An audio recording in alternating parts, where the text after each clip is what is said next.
Wait, I may have already read this article. Let me check.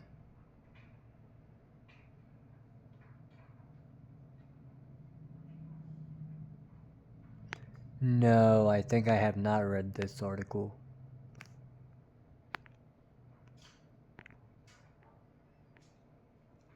No, I mean I haven't watched the video.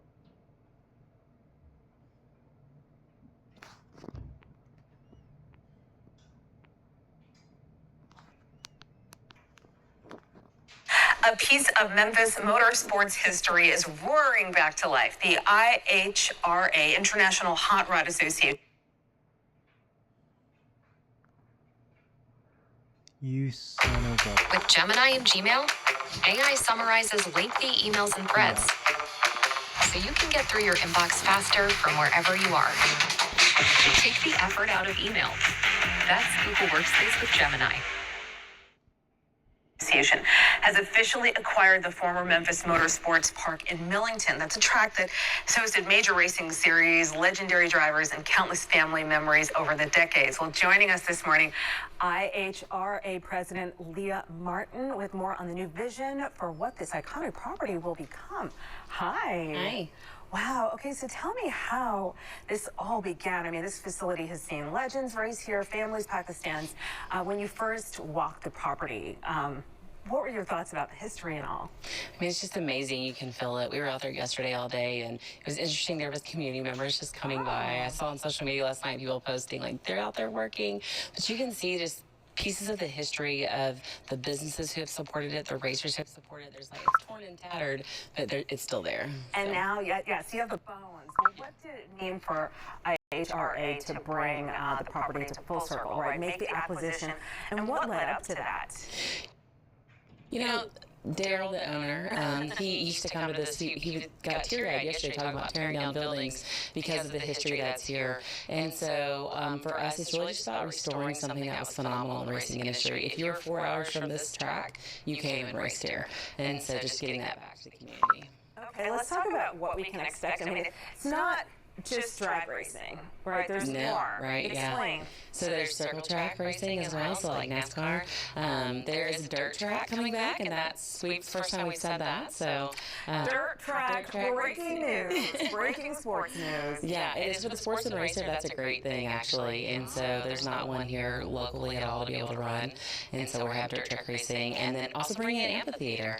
So we'll house thousands of individuals out there and have great concerts. And so it really can be a multi-use facility for families. So you said NASCAR. Have you actually been in talks?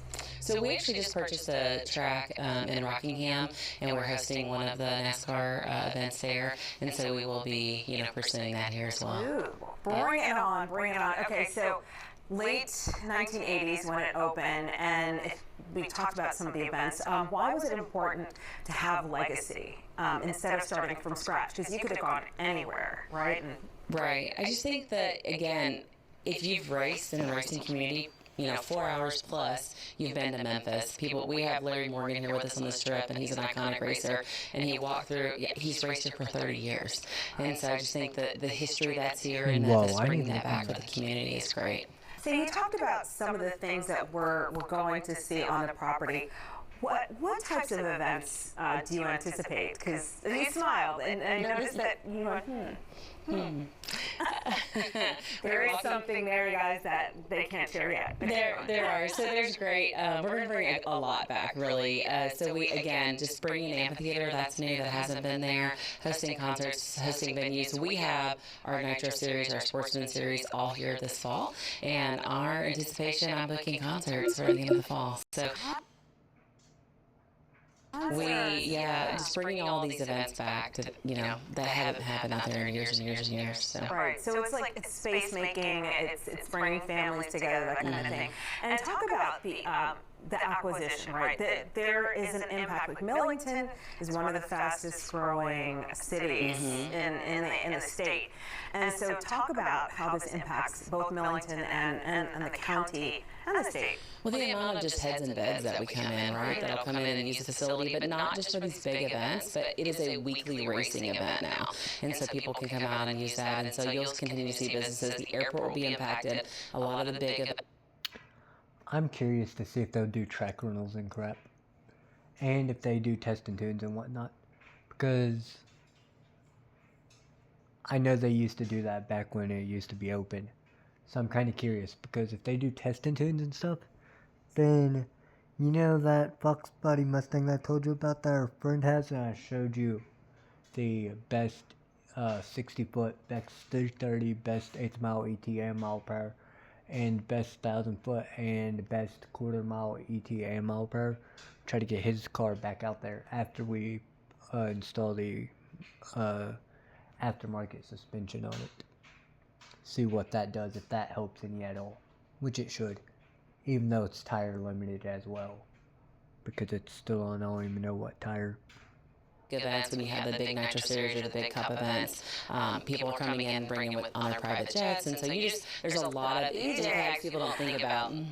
Oh no, seeing all these pictures make me sick and sad to my stomach. These pictures, these are the current. This is what we're looking at right now, right? Yep. And so these are the bones, and so when you look at what's here now, what does it take to take it into 2026?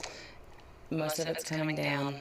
Yeah, so we'll keep some stored pieces that are just, iconic for the space, but, right there, that's over the drag strip, that's got to completely come down structurally, it needs to, and so... Oh, whoa. So, where all those, oh wow, they're tearing down the whole section right above the drag strip. That is freaking wild.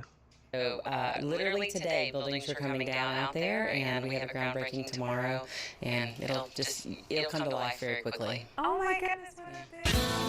Okay, this Racer First approach, can you talk about that? How does owning this facility help you to better support those grassroots racers, families, young people?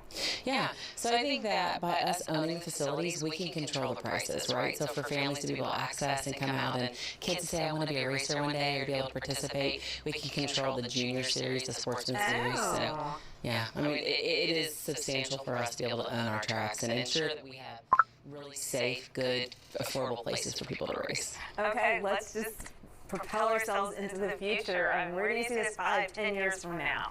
I think that we'll host large national and international events here. Ooh. Yeah, so I think we'll see that in 3 years. 3, yeah. Don't wait. Like I've already mentioned, I hope they do test and tunes, because if we get my brother and our dad's, well, it's our dad's former co-workers, Fox by Mustang, with suspension upgrades, and we're friends with them, me and my brother. See if we get that thing up and running, then get that thing out there, see what it will do on the upgraded suspension, even though everything else will be as it was before. 5 to 10 years. No, we're bringing a national Nitro Series event here for this year. Okay. So What's your day? So you're just really going to gear up to the groundbreaking tomorrow. Yeah.